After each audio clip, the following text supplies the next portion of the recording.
Welcome, y'all. Look at my beautiful queens over here. Welcome to Fly Nubian Money, y'all. This is where we help you master your mindset and maximize your money. Now, today we are diving into a startling statistic. This is my wheelhouse.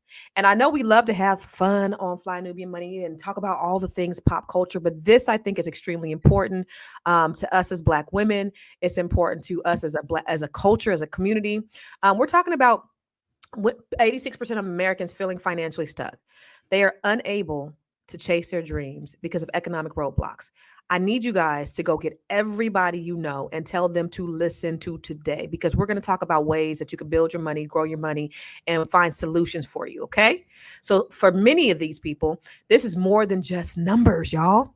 It's about our personal aspirations and the ability to create a fulfilling life, which is extremely important. What is the purpose of having a life that is not worth living? And we want to help you do that. And we want to talk about that. So we're going to explore your mindset, how your mindset, your strategy, and entrepreneurship, it can help us get unstuck and find financial freedom. So today we are going to be talking to the most beautiful, relevant queens on the planet. These is my dogs. These is my girls. We got Vanessa Gopal. She has a master's in public policy. She's an entrepreneur or entrepreneur and an international travel advisor. We have Athena Gardner, also an entrepreneur, and she is the founder of We Wealth Woman. And then we have Miss Felice. She is an entrepreneur. She is the BeBigCoach.com. BeBigCoach.com. Is that B.Big.Coach? What was it again? So she is a therapist and she is our resident doctor today. So not only we're going to talk about the financial piece, but we're going to talk about the mental and the physical, the spiritual, all of that, because wealth is really a holistic experience. And so it's not just about the money, because we can get you money. I can show you how to get money and you could have the money. But what happens if you lose the money? There is a holistic approach to having wealth. So before we even get started in the conversation, y'all, tell your people to get over here right now because they need to hear what it is that we're talking about. Because if you really want to grow your money and not blow your money, then you need to be on this conversation. So make sure you share this video out to all your friends, all your family, and subscribe. Now, I digress. Y'all, let's get to this video because I really want to start the conversation with this video about the state of a lot of people, especially our young women. So let's start this video. I'm literally broke. I don't have no money saved in my bank account. I'm young and I cannot buy a house because I don't make enough money. I don't make enough money to buy a house. And I'm super broke. I don't have no money saved and I work paycheck to paycheck to pay my rent. This is what people are saying on the internet, okay? They're talking about how they don't have no money. Like it's so many young people who don't have no money. And I'm gonna tell you why. It's because we're overspending on other things. We're overspending, we're overdoing it. A lot of us is going out on trips, buying a lot of food, eating takeout all the time, paying for things that we should not be paying for, doing too much all the time. Like, what happened to us, like, treating ourselves every blue moon? Like, treating ourselves has become a thing every single day. Every single day, young people are wanting to treat themselves with something. And that's the problem. We're overspending, boo. You're overspending. That's what it is. Yep, that part right there. Listen, I resonate so much with that. And I really think, y'all, because I think about my daughter who is probably in that age range. And, you know, she had, by the time she was 22, she had her second property. But really, the type of job that she had, she could afford it, but she really couldn't. So she came and moved back with mama and she's renting her house out. Now she got a little cash flow, but it's really tough. College graduate, has a great head on her shoulders, entrepreneur, but it's really hard for these young people. But I also believe, y'all, that social media has a lot to do with why these young people, and even older people are starting to adopt it. We don't have a sense of patience when it comes to growing and building. We want to live the soft life. We want to do what we want to do when we want to do it. We want to go out to eat, and we don't want the Cheesecake Factory. So let me ask you, Dr. Felice, what do you think social media's role? Because when I listen to her, I think about, what we see out online about, and the overindulgence, I think, that is displayed out online. Everybody want to be on a beach. Everybody want to be in the Poconos, and they want to be in Tahiti and all those places. And but what do you think? How do you think social media has an influence on that? Oh my gosh, social media is this generation's thing. And it's huge and it permeates all aspects of our life. And it's a blessing and it's a curse. Some people call it the devil. Like, but I think that if you use it properly, social media can be an asset, but it literally is designed, right, to give you mental health issues. It is designed to put you in a state of comparison. Mm. It's designed to put you in a state of FOMO. And Hmm. so even if you are in a good mental space, when you're thumbing through social media, you have to fight those thoughts of, why am I not there? Why Yeah. am I not doing what they're doing? How come I'm not good enough? Do Hmm. I have what it takes to be able to, like, it's a constant fight for your mental well-being when you're on social media. And so then you start to engage, right? You start to say, well, if they can do it, I can do it. And that seems to be like the way to go. And so she's absolutely right. If you see all these young people living their best lives, what they're not telling you, right? Because it's not a whole picture. They're not telling you that they're living at home with their mother. They're not telling you that they That they rack ain't got no furniture. right, that they're racking up all these bills. They're not telling you that they rented that Benz for that picture moment. They're not telling you all the behind the scenes stuff. They're not telling you that everything you're looking at is a filter. And so you're going up and you're buying all these things, and they're feeding you, and they're subliminally feeding you marketing tools, right?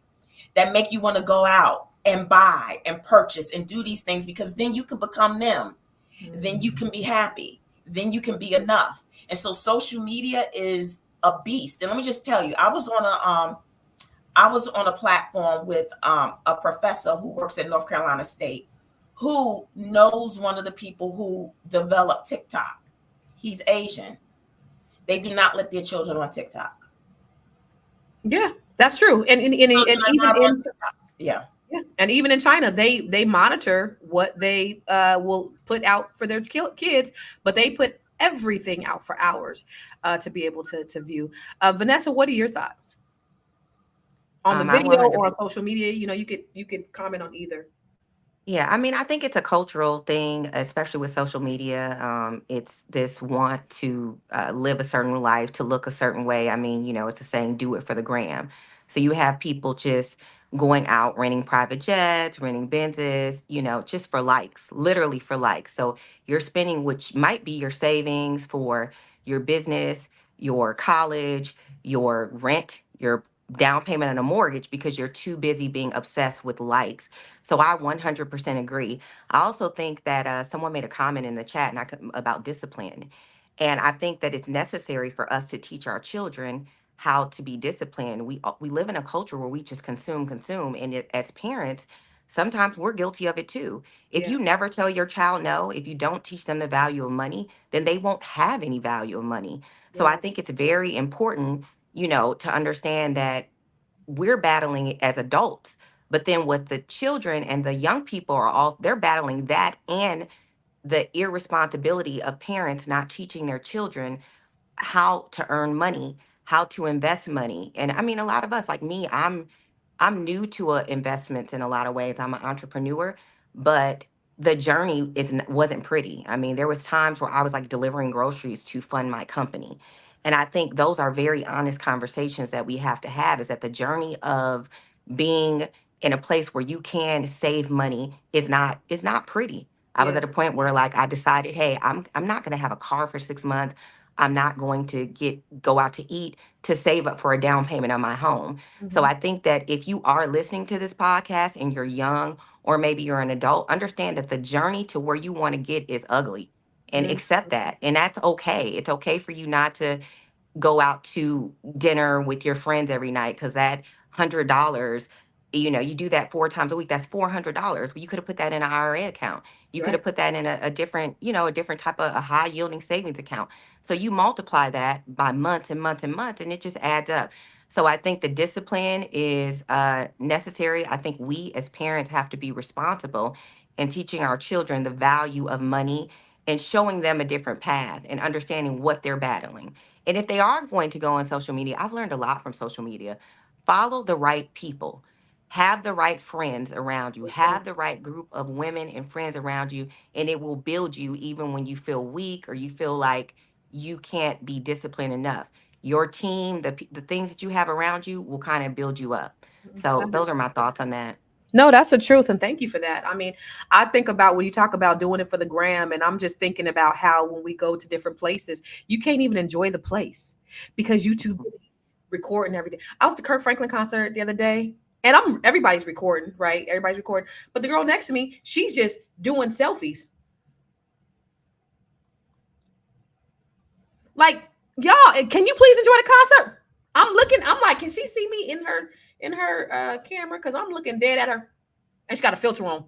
Like, come on, y'all really like you can't even enjoy this beautiful concert because you on there want to do selfies, but that is the culture in which we're in. And I don't want to be so focused on the social media culture, but I think it does influence the way it influences every aspect of our lives. And I think just from this young lady, it does influence how they're spending money and why, one of the reasons why they're so broke. But Athena, I want to get your opinion on this. I want to actually take this into a different direction. Yes, there is an aspect of, people over consuming, right? But I don't want to downplay the structural and systemic things that are happening that contribute to why people, especially Americans right now, are struggling. We have inflation, right? I remember talking to my friend. Her parents could have worked a factory job or a teacher's job and support a whole family. People within my generation and younger cannot do that. Yeah. Cannot afford, usually on their salary coming out of school, to even get a home or get things by themselves, right? We also have what outside of inflation, we also have people are not coming together at a younger age anymore. My parents got married when they were 20.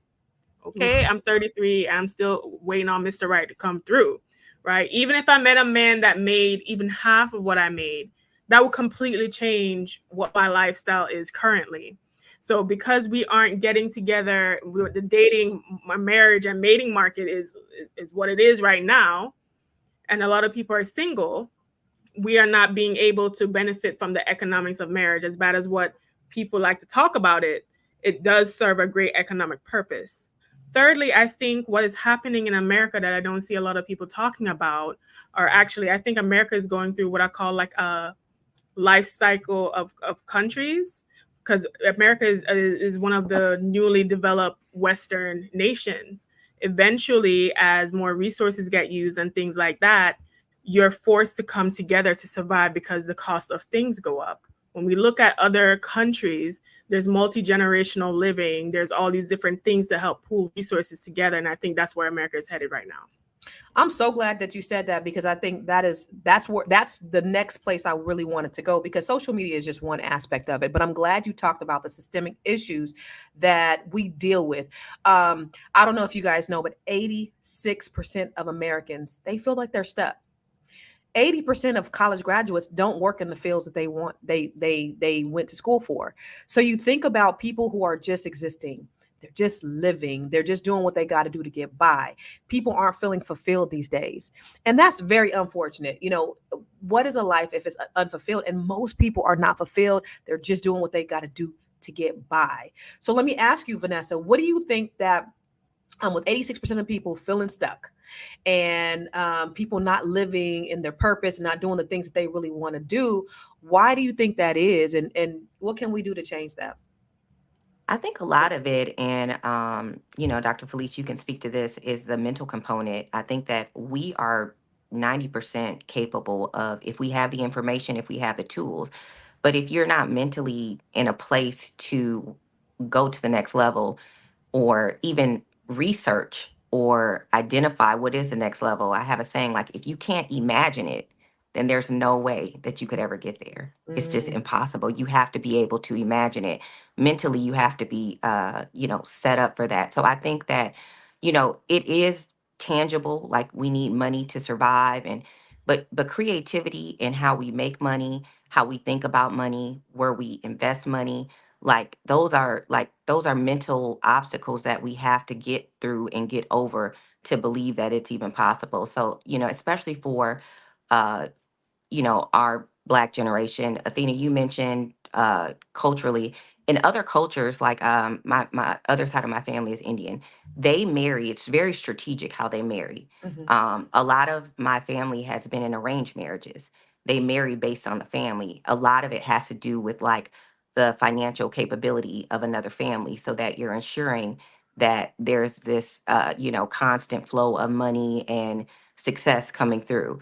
So I feel like, Athena, to your point, that is a big component, partnership and marriage, and how we basically can come together as a community and partnerships to create wealth, but also mentally, right? Mentally, how can you get past being in a mindset of broke without really, really believing that you can actually achieve wealth or achieve Or money? when all you see is broke, when all that's around you is broke, when everything you know is broke. So, It's but you know normalized. what? I love what Big Mac said. He said, "You don't grind, you don't shine." But before I get to you, Dr. Felice, I want to go to a commercial. We got to pay the bills. So let's go ahead and hear what our producer lady had to say.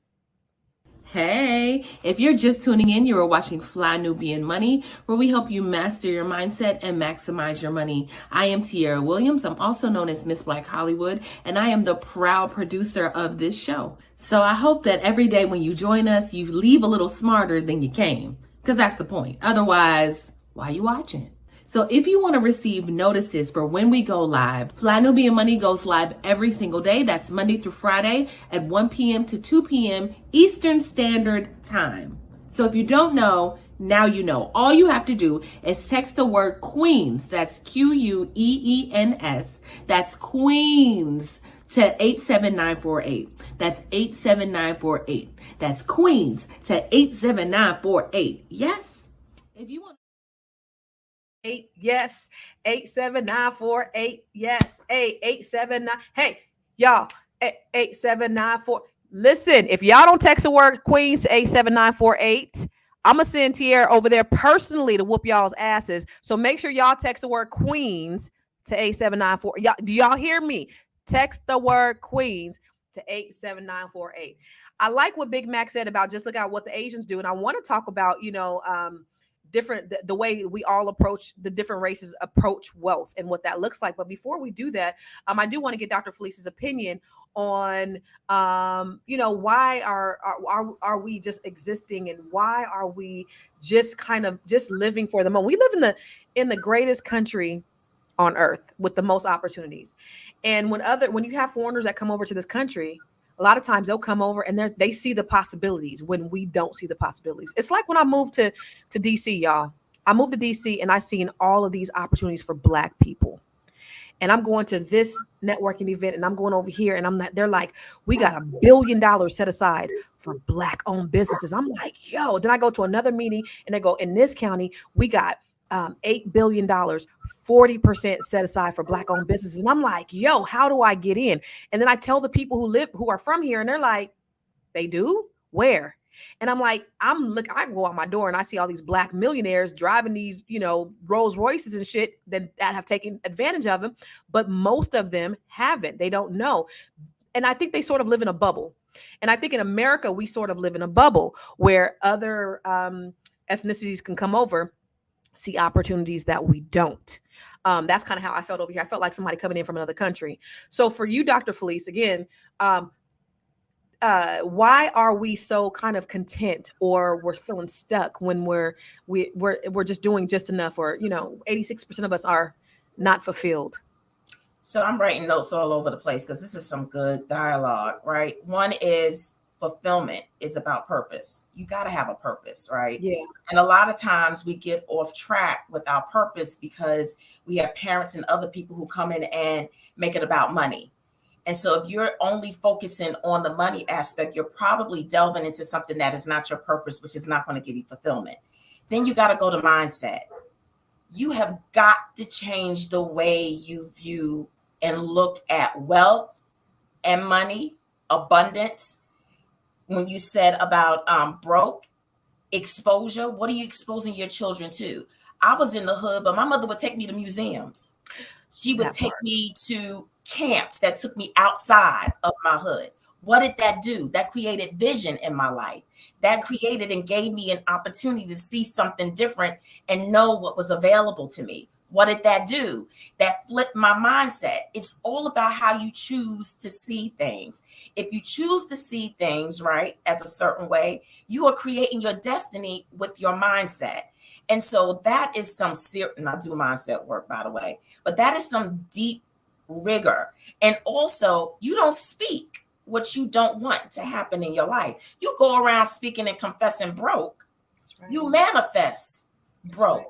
And so out of the heart, your mouth speaks. So you got to make sure that what you're thinking on, I don't care what your circumstances look like, you got to create a vision that you keep your eye on, that gives you downloads for creativity, that gives you downloads for being able to make and attract the money that you deserve and is available to you. But if you look at your conditions and your circumstances are not equipped to give you the out. So that's why people are feeling stuck. I love that. And I'm so glad that you said that, because access and proximity is everything, y'all. I don't care if you have not had access to certain things. If you live in the hood, you got access to the internet. You could GTS. If y'all see my TED Talk, Google that shit. Everything is on the internet. But I'm so glad you said that your mom took you out of the hood and took you to those places. And that's how I was very intentional about that when my children were small, not just taking them to the Six Flags and not just taking them to the Jump Zone, museums. Take them out to the woods. Let's show them something different. That is extremely important. You know, when we go to restaurants, I let them order. They've been ordering since since they could read, because it expands their mind. But I do want to talk about, to the We Wealth Warrior, when you talk about money. It said, I think most of us don't have $1,000 in emergency fund. And then I think on average, which I wish was me, on average, the average American has about $5,000 in credit card debt. We need a minimum of 6 months of savings, but people are living check to check. How do we get out of that? We Wealth Warrior. Well, what I've come to learn and understand about money is that it's definitely a mindset thing. Yes, we do have these structural blocks, but definitely having money is very habitual. Money is habits, right? So even if you make $500 a week, if you put in the habit of, okay, I'm taking $50 out, even if it's a small amount, it will get you in the habit of having to do that. And then you can build up as you grow, right? Mm-hmm. But what happens is a lot of times we don't do that. We experience what's called lifestyle creep. And we just it's called what? It's called what? Lifestyle creep or lifestyle inflation, meaning that as soon as you start making more, what happens? You take on more expense, and instead of putting money away to investments and things like that. Mm-hmm. I do believe in balance. I don't think anybody should be, just Dollar Tree and McDonald's throughout life, right? I do believe in balance, but also just getting in the habit of prioritizing what is going to give you longevity is super, super important. Yeah, that's true. I want to go to this video quickly, but when you said lifestyle creep, that actually reminded me of me. So when I first started doing real estate, I was like, I told my daddy, I'm never going to buy a Mercedes. I'm going to keep my little Jeep, and I'm going to save my money. And then I started making all this money. The more money I made, guess what? More money I spent. I started having more month than money. I'm making over $250,000. I'm 33 and I can't pay to take my kids to the county fair. I got more going out than I got coming in, and I had to file bankruptcy. So it doesn't matter whether I made $250,000 a year or I made $50,000 a year. If I have more going out than coming in, or if I'm not able to save, then we're all in the same place, right? So I think that's also important to know, is like, just live beneath your means. Just because you make more doesn't mean you got to spend more. Don't mean you got to go out and get the Mercedes. Doesn't mean you got to go out and get the new house. I did all of those things. Luckily, I was young enough to learn, but I think that's what we tend to do. I do want to look at this video about, sort of what's going on in the economy. Can I say one thing, though, Constance? Just yes. One thing. Mm-hmm. There's an order, too, by which we need to do and work with money. Mm-hmm. That we don't, and a lot of us are out of order, right? And so there's a way, like, and I want people to look into the book called The Richest Man in Babylon. That's a good book. He tells you the order, right? And so rich people, if you don't know this, they tithe. So when they get their income, they tithe the 10th. I don't know to who, but I tithe, right? And then after they tithe, they pay themselves. at least 10%. Anything after 10% is thievery. God only requires 10. So when you have a credit card that's 12, that's thievery, right? So then you tithe, that means you give. Then you pay yourself. Then you pay like your rent, right? Because that's important. Then you pay groceries, actually should be last. But a lot of people eating first, right? And so there's an order by which, and people don't like that, but there's order. There's order by which we should do things, even with our money. And when you follow that order, you will be able to start finding your way into wealth. I just wanted to say that. Well, that was good because you just answered the question for the video I was getting ready to go to. So let's go to the video and then let's talk a little bit more about it. $186,000. That is what average Americans told Bankrate they would need to make a year just to feel financially secure. It became pretty clear pretty quickly to Bankrate analyst Sarah Foster, most Americans are not at that magic number. 75% surveyed say they are not feeling financially secure, and that's up from a survey taken in 2023. This rapid increase in this cost of living is causing so many Americans to feel like just living comfortably is out of reach. And I think, what we do see broadly is that many wealth building opportunities, many assets have risen faster than overall household income. And I think that's really evident when you look at just what the buying power of $186,000 was back in 1980. Foster says when she used the Bureau of Labor Statistics CPI calculator, she discovered back in 1980, $186,000 this year has the same buying power as about $44,000 a year in 1980. Foster says a lot of people feel like the economy is in a recession, even though it isn't, because of their loss of buying power, the higher prices. She says, of course, making more money always helps, but you can take steps right now, regardless of whether you're making that magic number that you feel like you need. I always try to stress the importance of saving for the future, including for retirement and for emergencies, as much as you can. It doesn't have to be a large amount. Really, just getting in the habit of paying yourself first is what sets the strong foundation for the future. Even if it's hard to set aside any money for the future, continuing to contribute to your 401k and even setting aside $20 a paycheck in your savings account, well, Foster says that can make a big difference down the road. And finally, try to keep your credit card debt under control, or make a real plan right now to tackle it. If you have debt, she says, try to pay more than the minimum. Every little bit helps. With this watching, I hope everybody in the audience is listening to this. This is something, listen, there was an article in Forbes magazine and there was a study done that said by the year 2053, Black median wealth was going to be at zero. We are in a state of emergency, Black people. And if they say that, they say when America has a cold, Black America has the flu. So that means if we are in dire straits as a country, Black Americans are even worse off than everybody else. I don't want to speak negatively over our, us as Black people, but we really need to understand it and be proactive, because a lot of times as a culture, we are very reactive. We wait until we lose. We wait until the neighborhoods get gentrified before we want to take action. We wait until, the house is in foreclosure before we want to do something.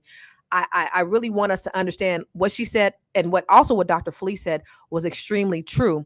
For you, Vanessa, what do you think what she said when she compared today?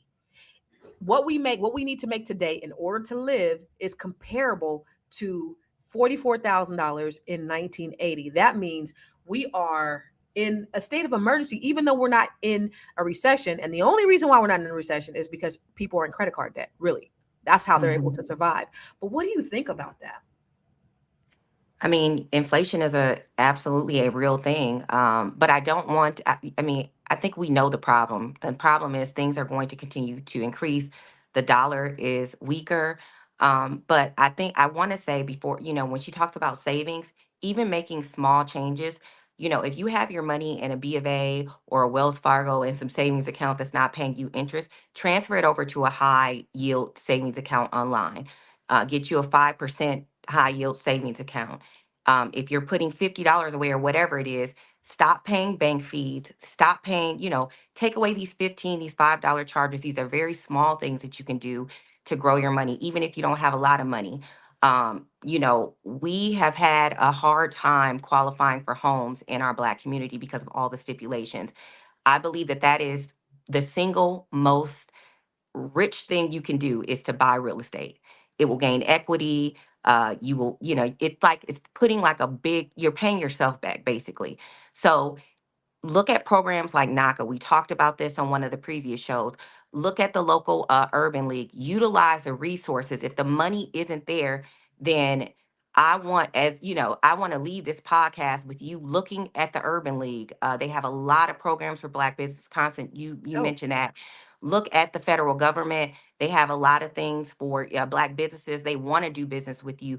Leverage the NAACP. They give tons of money. The federal government gets tons of money so that you can come by and get the training, the consultations, everything that you need. So if you don't take anything away from me today in this podcast, transfer your money to a high yield savings account where you're not Love paying it. any fees, and look at those resources. NACA will get you into a home. It will take probably 2-3 years, but do it. If you Right. can't Because knock ain't no qualify joke. on a W-2, yeah, just You gotta have some do patience. that, right? Do that. Small things. I love what you said though, and I'm gonna tell you, we about to go to a commercial, but I was at a networking event last week, and it was with the federal government. They said we have so much money and we have so many set asides for Black-owned businesses. We don't get enough Black-owned businesses participating, so we just got to give them to white people. They're set aside for Black people, but since Black people aren't applying, we give them to the white people. Opportunities are out there. You just got to know where. I also want to piggyback on what you said about high yield savings accounts. I'll do it when we come back from commercial. You want to grow your money and not blow your money, as Constance says, check us out at flynubianmoney.com. There's all kinds of resources, programs, videos, resources. In 2024, there's no reason to be broke when there's information all around us. So get your money right. flynubianmoney.com. Listen, this is what I love. I love these conversations about money. I love to talk to y'all about shooting the shit and what's going on in Hollywood and all that stuff. But this is the real tea. This is what's really important to building our community. This is what my life's work is about. But I always talk about ways that you can grow your money. And so one of those things that you could do, I saved $30,000 in a year on acorns, right? So when I started flipping houses and I started flipping houses paying cash, took that money and then I bought a dispensary. I bought into a dispensary, right? So then I have a dispensary. So I took the money from the dispensary, took my weed money, and then my acorns money. I had like $30,000 in acorns that I just saved because it takes your change and it puts it in an account, and it invests in stocks for you, NFTs. So it's ETFs, and it invests in stock for you. And so it's money that you don't see. So if you spend $10.50, it takes that 50 cents and it puts it over here and invests in stocks for you. I even have my kids. I have a custodian account for my kids, and I just put money in there every week for my kids. I took that weed money and the acorns money, and then I bought a commercial building. So all of these things, you just start with something small. And then you can take that money and invest in other things. And you take that money and then you leverage it to invest in other things, and you invest in other things.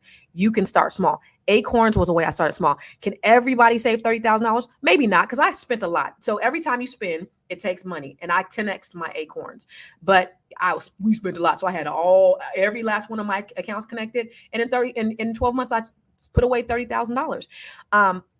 Little things you could do like that. And the reason why it's so effective is because it takes your change, money that you don't even notice, and it puts it away and it invests for you. So I want you guys to pick up these little things, these little nuggets. And I love the nugget that you just dropped, Vanessa.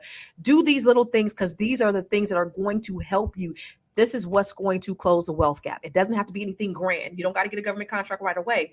The small things, the baby steps. Okay. So I want to ask, I want to go to Miss We Wealth Warrior. And I love this because you are the money, the CPA, the wealth strategist. Talk about it, sis. Listen, I'm glad that we have that graphic up. Can we pull that graphic back up again? Yes. Black women earn just 69 cents for every dollar earned by white men. Wow. Listen. If that didn't just shake you right there, I don't know what will, right? That needs to shake the table. Flip the table, shake the table. Listen, we are historically lagging behind as far as wealth and equity in this country for a multitude of reasons. But I don't want to focus on that. I want to focus on what we can do today, right now, right? We're all busy watching YouTube gender war stuff, talking about 100K is high value, when only 6% of US Black adults make 100K or more. Speak on it. Only 6% now make 100K or more. So we are entertaining conversations that we should not even be entertaining. We talking at tables that we ain't even got to see that. Okay, so what I would suggest, and a resource that all of us can take a look at, with things happening now, you need to take a look at and take entrepreneurship more seriously. I know we have and comment in the chat what your thoughts about this. I know that we were talking about getting degrees and traditional jobs and all of that, but even most of the jobs that we get degrees for aren't really paying that much for us to even, be able to afford things anyway. Entrepreneurship is a pillar on Dr. Boyce. I know the Black Business School, and it's something that we all need to look at as for the future, especially with AI breathing down on our necks. That's why I will be doing an AI workshop at ABNC for those of you who come out, right? But what I also want you guys to do is to know that resources like the SBA.gov is available to you. SCORE is available to you, okay? Go on SBA.gov. You can also qualify for loans. When PPP was coming through, Your cousin right. That. Okay. So if you have no clue where to start, and if you can't really find resources and you want to start your entrepreneurship journey, which I think all of us need to take a look at, SBA.gov is a great place to start. Yeah, I love that. And you know what? Big Mac said financial literacy is lacking. I think, what did he say? Financial literacy in our community is a big problem. And I saw a few comments over there. I saw Terry said something about financial literacy, good credit. A lot of Black families aren't taught anything about finances, savings. I know I wasn't growing up. I've had to teach myself, but still not where I want to be because I learned late. That seems to be the problem with so many families in our communities. How are we going to know? Because our parents didn't know. I remember overhearing my parents always talk about they couldn't do nothing because they had bad credit. I had no idea what bad credit was. I knew it was ruining our lives. That's why when I became older, I was obsessed with credit. But this is the story of so many of our lives. Dr. Felice, financial literacy is the key to our community. But how do we get there? How do we close that gap in our financial IQ? Well, with people like you, with people like Athena, with people like Vanessa, all in their communities, in their silos, doing what they can, one person, one community, one village at a time. We got technology that our parents didn't even have. So we have platforms where, you could go to YouTube University and look up Google. Google that shit. How do I make more money? Like, no, seriously, because we live in, we do, but you get on me sometimes because I give people excuses, right? But really, there's not a lot of excuse, not with this generation, for a lack of knowledge, because it's out there. If you just can read and just start somewhere, and then like you, we should be going to flynubianmoney.com to find out what we can do. Who's out there that can help us with what we know? Athena just shared the SBA.gov. But Dr. Felice, literacy rates in this country is not great. Only 56% of us can read above a 6th grade level. Have somebody read to you. So but you can scroll on Instagram now. Dr. Felice said I'm not making excuses today. Right. Listen to Audible. Right. Like we can get past this. And I don't care where you start.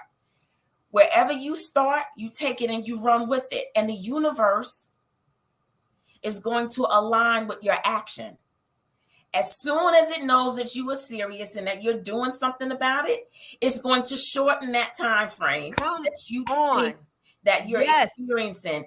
And it's going to speed up your wealth as long as it knows that it can count on you doing something. But you can't sit in your house and complain and say that, you are no excuse, because it's available to you. You take what's available to you and the universe is going to match you. Two things she said really quick to that. Yeah, I'm gonna let you go. I just want to say 2 things she said, though. I just really want to just put a little punctuation, just an exclamation mark on that, because it's so important, y'all. And I'm gonna let you talk real quick, Vanessa. But she said We got them and we got access to everything. We have more technology than they had when they put the man on the moon, y'all. There is no excuse. And then the other thing is that mindset. If you could dream it, you could do it. Go ahead, Vanessa.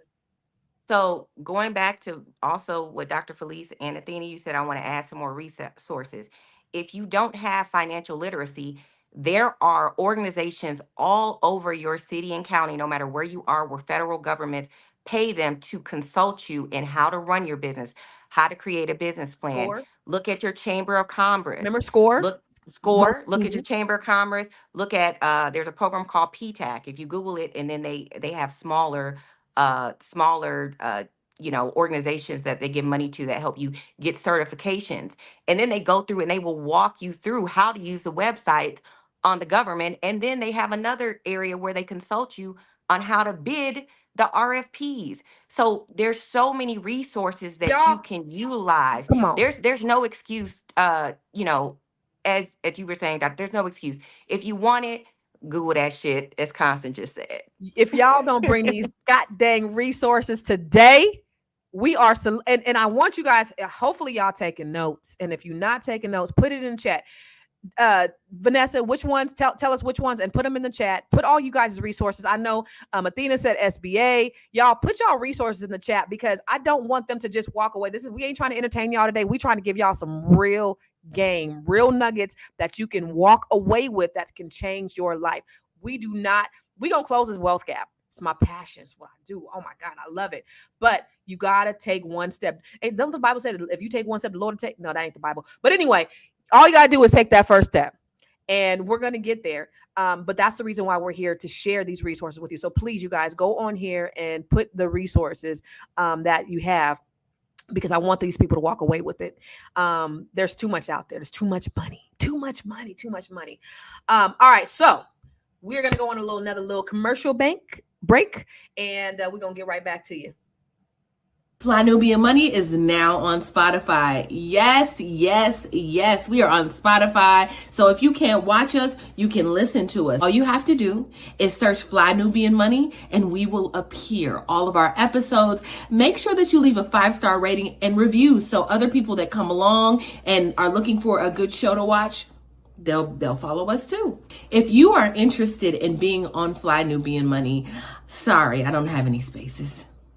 I'm just playing. If you are interested in being a queen or a king on Fly Nubian Money for the day, please reach out to me. I'm at info@realvirtual.net. That's info@realvirtual.net. Also, if you need help with your business, go ahead and send me an email for that too. Okay. I've said enough. Now back to the show.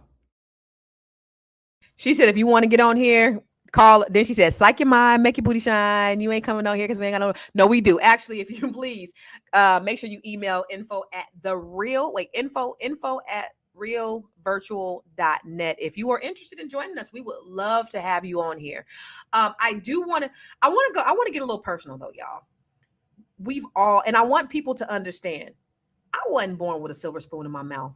I thankfully made some bad decisions, right? Because I believe my hardships can be the blueprint to help other people. And then I made some good decisions. I filed bankruptcy. I was homeless, cars repossessed, homes in foreclosure. I've been through, what's that song by Kirk Franklin? I've been through the fire. Yeah, I've been through the fire. And I'm grateful for the fire. I want you guys to share. You ain't got to get too personal like me. I don't mind. I stand on mine. But some of the things that you went through, but what was that one thing or two things or whatever that helped you get out and helped you to get to that place of success? Because people need to understand that we ain't just sitting up here from a place of expertise and we know everything just because we went to college. I got a PhD, public high school diploma. So I didn't get my information from college. But what have you really been through in life that's really helped you to get to where you are? And I'm talking about, and I also want some more resources and things like that. But what helped you, Dr. Felice? So coming up in the past, now I look at my past differently because of the mindset work I've done. But I grew up poor, and so I had a really, really huge scarcity mindset. Wait. Stop. I need you to sit right there because, and I don't mean to interrupt you. I'm sorry, but that is so common in our community. We operate from scarcity and lack rather than abundance. and fair, right? And what did that do? That inhibited me from really understanding how to work with money and how to make money and how to generate and attract money. And so I'm gonna tell you one thing that really saved me, and I'm not gonna lie, it's the truth. I was a tither. I gave God what belonged to His, and I would tell other people, I don't know how stuff got paid, but it just did, because my paycheck never matched it. But then I started wanting more. I started knowing that there was more for me to have, and so I started seeking, what did I have to do to get what I knew that was rightfully mine, what belonged to me. And so I started reading. I started educating myself. I mean, I read those books when I said The Richest Man in Babylon. Like, I'm still reading, right? And I started doing a lot of mindset work, and things started literally shifting for me and turning around for me, and becoming an entrepreneur.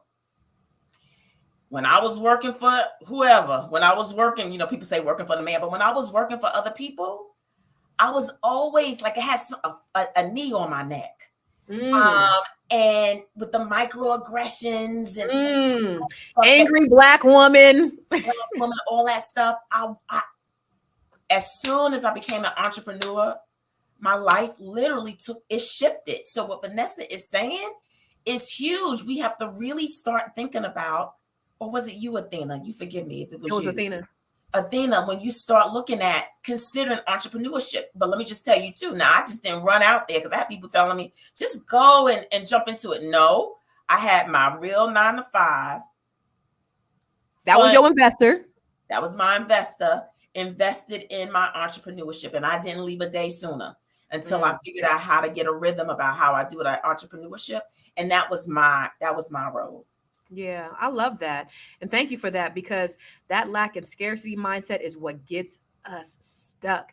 And know that if you are a child of the King, He owns a cattle on 1,000 hills. You have access to everything that's out there. There's nothing that you can't have, because you belong to Him. So therefore, everything is yours too. When you really understand that, that's when the light bulb goes on. That's when it shifts. That's when everything changes. It's when you know that you deserve the things that are out there. Can't nothing stop you. Miss Athena. Okay, so my journey is quite different, right? Because I'm an immigrant. So we came to America when I was 9. So up until living in Jamaica, I mean, Jamaica's a poor developing country. So there's that. But I also went to private school and had nannies and stuff. So it's kind of weird with that. But we had to start over from nothing, right? 0. I came to America with 2 suitcases. We gave her our house, our furniture, everything. So when I'm on here doing these lives and people calling me tether and all this other stuff and being upset that immigrants got checks, we did not got checks, okay? No, the only reason we're here was my dad got an H-1B visa, because he's a geologist, smart, and he added value, and that's a job that's not easily found here. Our parents told us that it's all of us. We're very close in age. We can't afford to send all of you to school. You have to get scholarships. So what I did was I busted my ass in school, and I should have added it up. I got at least over $150,000-$200,000 in scholarships to help pay for my education. Wow. From there, I started my career working for one of the big 4 firms in the entire world. Let's go. Learned from there, decided I hate this shit. I need to figure out how I can create a work situation and business for myself. And then I started my entrepreneurship journey. This business I have is not the first one I had. I failed a lot, but I learned a lot as well. And the person that you see here today is because of the sacrifice of my parents as a family. All of us starting in, I remember what that grind was for me and my family to start over. And I'm in a room with all my brothers and all that stuff to, the status that my family and my parents have of millionaires in this country today. So when people, mindset is very important, because my parents had a mindset because they were educated and they understood, and they were also entrepreneurs in Jamaica as well. It enabled them to forge a path of success in this country today, and also having expectations of us as children to do the same. And what I will also say is that you have to be willing to, like Vanessa said, get to the ugly part of it, because it was very ugly. We were eating like jelly and cheese sandwiches and Kool-Aid and all kind of stuff. And But my that was parents, a good day for us. What are you talking about? yeah. So the path is ugly, but I find similar to what Constance said, when you're an immigrant, you just see all the possibilities, because in those countries, they don't have safety programs like welfare and WIC and all this other stuff. You're on your ass. So when you come here, you kind of like run and go, because it's like, okay, I need to make the best of the situation. So having the mindset, regardless of whatever the background, and be committed to sacrifice, Yeah. which I think a lot of Americans aren't used to doing, because it is so cushy here compared to elsewhere, will get you further, and you will be able to forge a path for yourself of success. Yeah, no, that's good. And just like Big Mac said, I think you need to tell that story more, because it's a testament to your grit and your drive. And for you guys, because I see a few of you guys on there. I see Big Mac said that he had back. He said, dang, Constance, you was down bad, huh? Yep, I was. But you guys talked about some of the things that you had to go through too, and that is a testament to your strength. But I do want to know in the comments, like, what are some things that you guys had to go through in order to get to where you are? Because I think it's important for people to understand that we're all humans. We all struggle. We've all been through some things. I have never, listen, I don't lead with money. So don't nobody, nobody knows anything about me when I meet them. I don't lead with that, because I think that I've had it and I've lost it, and who knows, and I've had it again. And what if I lose it again? Does that define who I am? So if I don't have it, does that mean that I'm no longer important? That's the last thing that's important to me.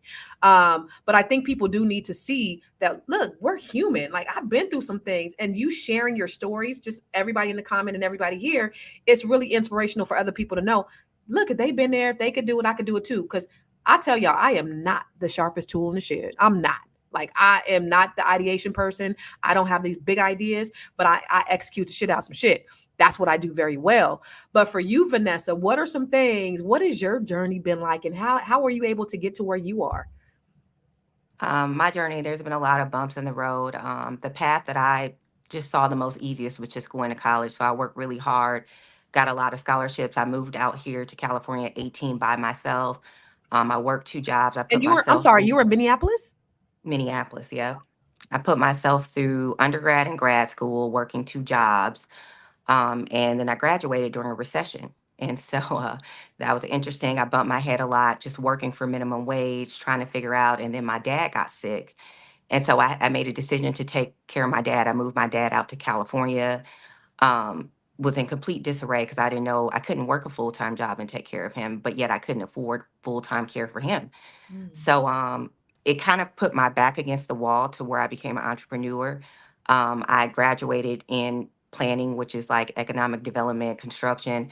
So I went into sales because sales was the most lucrative thing. And I realized that I was really good at sales. I procured multi-million dollar government contracts for Let's go.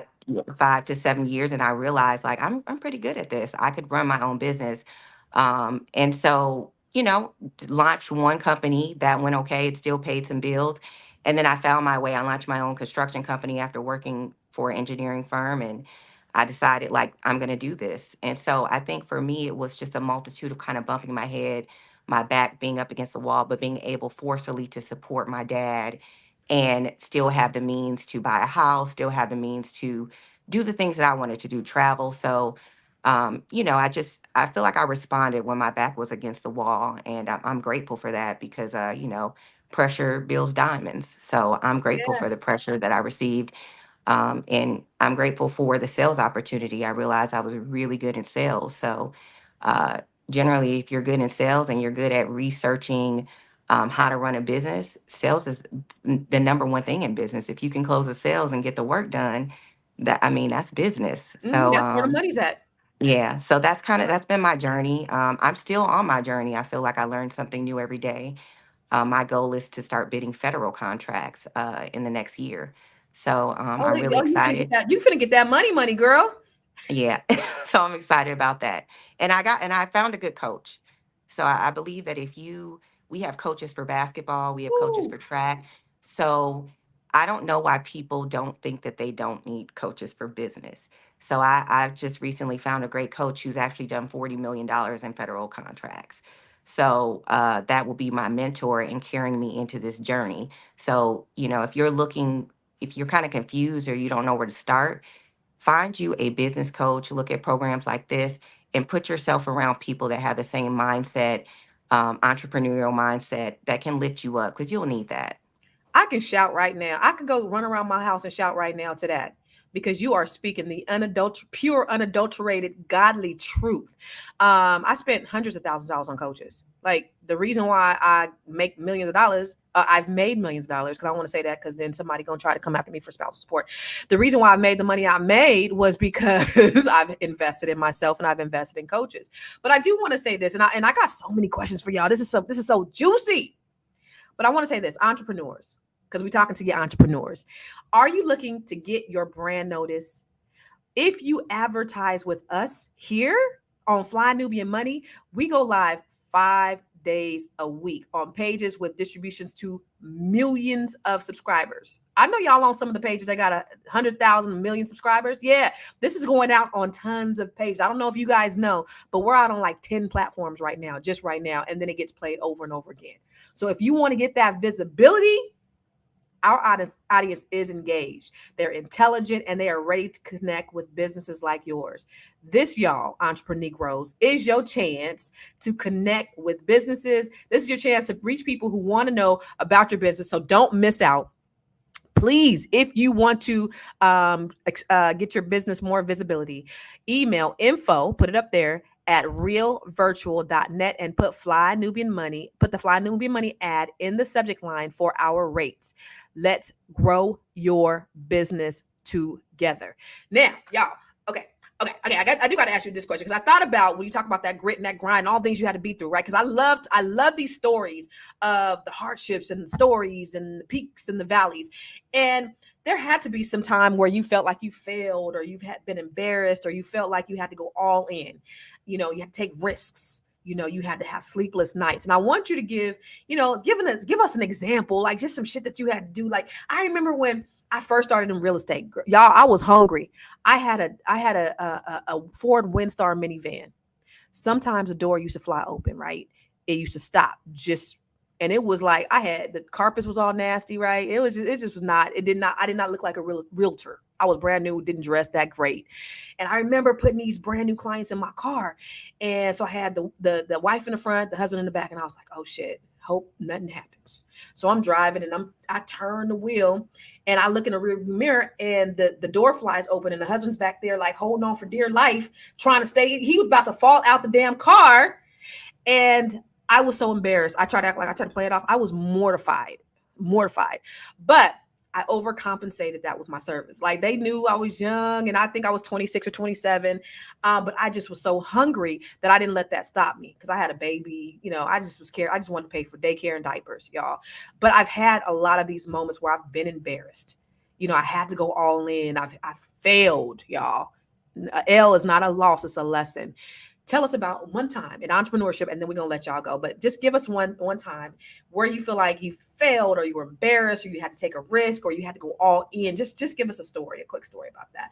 We'll start with you, Athena. I remember I hosted a workshop. That was going to be one of my first in-person workshops on women and wealth, actually for this company. And I advertised, I put it on Eventbrite, I did all this other stuff, and it was actually being hosted at the Wellington Library in Palm Beach, which is like a really fancy library, but it has an event space, right? So it was really nice. No one showed up. No one showed up, and no one showed up, and it was so tough at the time because I didn't beat myself up. Because I already been through enough in business to understand that things don't work out. And it was a great lesson because I learned how to, do things. But it just felt like, okay, maybe, you start to question if you're good enough or people care about your products or services, and people don't really talk about the bumps in the road. But fast forward, I learned from that experience. I was able to put on other events that people did show up for. My last workshop was actually an AI related workshop for a women's group. I did not finish my course yet. I'm actually going to finish it this weekend, but everybody wanted to sign up for that course that's not even done yet. And I learned how, from that experience, I recovered on how to put on like more successful workshops and events. But if I would have taken that as a sign that I should not be doing those at all, I wouldn't, that wouldn't have happened. But yeah, sometimes there's embarrassing moments or like hard moments in business. Let me tell you something, y'all. Let me tell y'all something. I would have homebuyer workshops nobody show up to. I would call my daddy. Daddy, get somebody from the church. Y'all come up here and sit up in this audience. My dad will go gather up some old deacons. They be like, yeah, I want to know about credit. They say credit was like a CK, them the old black men. Like my daddy came through, brought some deacons from the church, and I said my presentation to them 3 Negroes in that big old room, and it was okay. So you cannot, and I appreciate that story, but it just brings me back, because if you are a true hustler and you want this money, it is not all pretty. Vanessa, well, give me one of them ties for you, and then we gonna wrap up. And wait. This man said, Big Mac said he had a car that didn't turn left. You know what? I almost fell the hell out, but Big Mac, go away and don't come back. Okay. Go ahead, Vanessa. Oh, I love Big Mac. Mine was, I reached a point when I was transitioning to, leaving one career and trying to figure out entrepreneurship with my dad, where I didn't have a car. I couldn't afford to pay my rent. I was just in a bad spot. And so I had to go to my friend and I asked her, hey, she left for the summer. They leave for the summer. And I said, can I stay in your house? And it was so that I could Airbnb my apartment at the time to afford my rent. I also didn't have a car because I was trying to figure out how to save money. So I think for 6 months, that was probably the toughest period of my life. And it was very humbling. It was very humbling to have to move. And then my dad was disabled. It was just a lot. And I remember breaking down on the floor and crying and asking God, like, what are you trying to teach me? Like, I just remember that pivotal point. But it was embarrassing because a lot of times we're looking at the way that people look at us in our journeys. So I think battling my ego and me having forced humility, I graduated from a top tier university. I have all these accolades, but here I am now, not able to pay my rent, staying at my friend's house because I got to Airbnb my apartment to afford the rent. And I don't have a car. But it was 6 months and it taught me a lot. It taught me a lot about not caring about what people think during my journey. It taught me a lot about how to take care of my money. It was a time where I was able to get settled and fix my credit. And so I think that I used that moment, but it was embarrassing when people would ask, hey, do you want to come here? I don't have a car, and so. And that's a true testament that, look, y'all see my glory, but y'all don't know my story. And I like how everybody in the audience is just sharing, like I said, I don't like Big Mac right there. Why did Double A call him Big Back? He said, oh, Big Back, that sucks. Sorry. But anyway, Terry said, I came from poverty and been through divorce, lost my only daughter, and have shared custody of her 4 children. Only with God's help have I been able to complete my BS, MA, veteran, and philanthropy. And then somebody else talked about how she was on welfare. Karen Terry, she said welfare, $5,000 per year, food stamps, single parent, 6 children.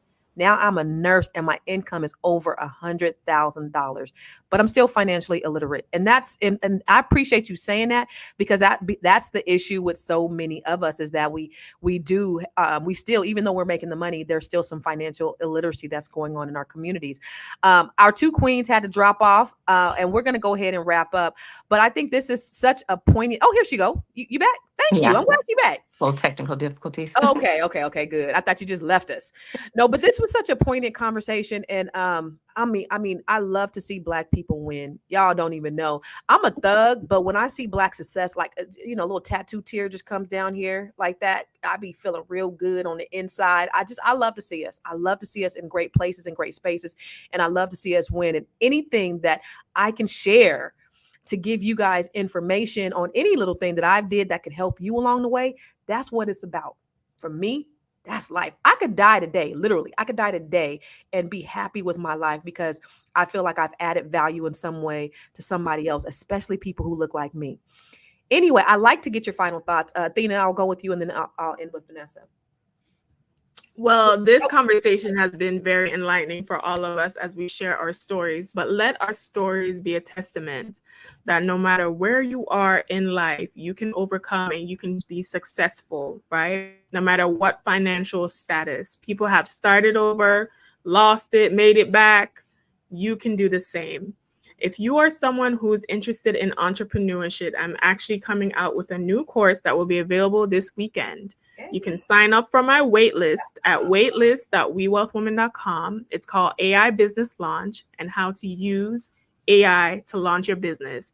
A lot of you guys don't know because I'm the princess of pop culture on the show, but I also am certified AI strategy in business as well, and top as a CPA. So I share those insights in this course to help you launch your business with success and ease. My name's Athena Gardner. You can find me at We Wealth Women on all social media, and my website is wewealthwomen.com, and listen to me on the We Wealth Women podcast where you hear podcasts. If y'all don't get this AI money, if y'all don't get this AI, go to A, B, and C. You better take her AI class if it's not at the same time as my real estate class. But anyway, no, I'm serious. Get this AI money because it's a game changer. Okay, I just really need y'all to understand. I really need to do. Okay, Vanessa, give us your final thoughts and where they can find you. So this has been a great podcast. Thank you for everybody who's listening. You can find me at Vigo Paul. Really, if you need business resources or you are interested in government contracting, I always share information with everything that I learn, everything that I'm in process to learn. I go to a lot of networking events and I'm always learning. So I always want to bring someone up with me. My friends know if they're around me, I'm always sharing resources. So you can actually reach out to me at Vigo Paul if you have questions about certifications, how to get business counseling, or any of that. And just stay focused. Don't worry about that ego while you're growing. And I hope you guys reach out to me. I love it. This right here, I love all of our conversations that we have, y'all. I really do. But this one right here is close to my heart because I love Black people so much. I just love you so much. I just love you. The biggest thing I could say is invest in yourself because you are your biggest commodity. You are your biggest investment. And if you are not willing to invest in yourself, then you can't complain when life hits you, knocks you down, when you're not getting what it is that you want. I have a PhD, y'all. I have a public high school diploma, and I've been able to make millions of dollars with a public high school diploma. I don't have a post-secondary education, but what I have done is I put hundreds of thousands of dollars in me. I've invested in me. I've had coaches. I go to networking events. When I go to networking events, I am very intentional. I say, somebody here is going to change my life. Who am I going to meet? Whether it's somebody on stage, somebody in the bathroom, somebody in the hall, somebody at the bar, buy me a drink, whatever. Somebody's going to change my life. And I set that intention when I go out there, and they could be my next JV partner. They could be my next, they could just be my next motivator. I was at a conference, y'all, one time, and this guy said, he told me about marijuana. He put that in my mind. You know what? I really want to get into the marijuana business. And I was in my mind. And so when that opportunity came up, guess what? I invested, and it's been a lucrative investment. So just be open, but you got to get out there. Zoom is cool. These little virtual summits and virtual conferences, that's a great start. Be in those rooms too, but being there in person, being in the room is everything. And then, Vanessa said, get a coach. I wanted to run around the house and shout right then and there because that's been the single biggest investment that I've made in myself. And that's the thing that I help other people do. So I help Black women from all over the country, from all walks of life, increase their net worth by 7 figures. That's my passion. Y'all, I love doing it. And I want you guys to go to my Instagram and look at the testimonials. Go to my website. These ladies love it. We're changing lives and we're making history. So I do that. But where can you find me? Everywhere. I am Constance Carter. I love this. I love y'all. Ladies, to the baddest ones on the planet, thank you. Now, listen, if you guys want to get your money right and your money tight, make sure you go to flynubianmoney.com. Also, text the words Queens to QUEENS 87948. That's Queens, please. If y'all don't do it, we're going to get in trouble. So text the word Queens to 87948. And remember, We are on Spotify. So go to Spotify. If you can't watch our beautiful faces, go to Spotify. Listen to us when you can't see us live on Spotify. And just go to Spotify and search Fly Nubian Money. We appreciate y'all. We're going to be here tomorrow. Same time, same bad time, same bad channel. And I don't know what we're going to be talking about tomorrow, y'all. But I know today was a great day. So thank you guys for listening. Thank you to the baddest queens on the, wait, which way I go? The baddest queens on the planet. You know, this thing is backwards, y'all. Anyway, thank you to the baddest queens on the planet. We appreciate y'all. We'll see you tomorrow. Peace.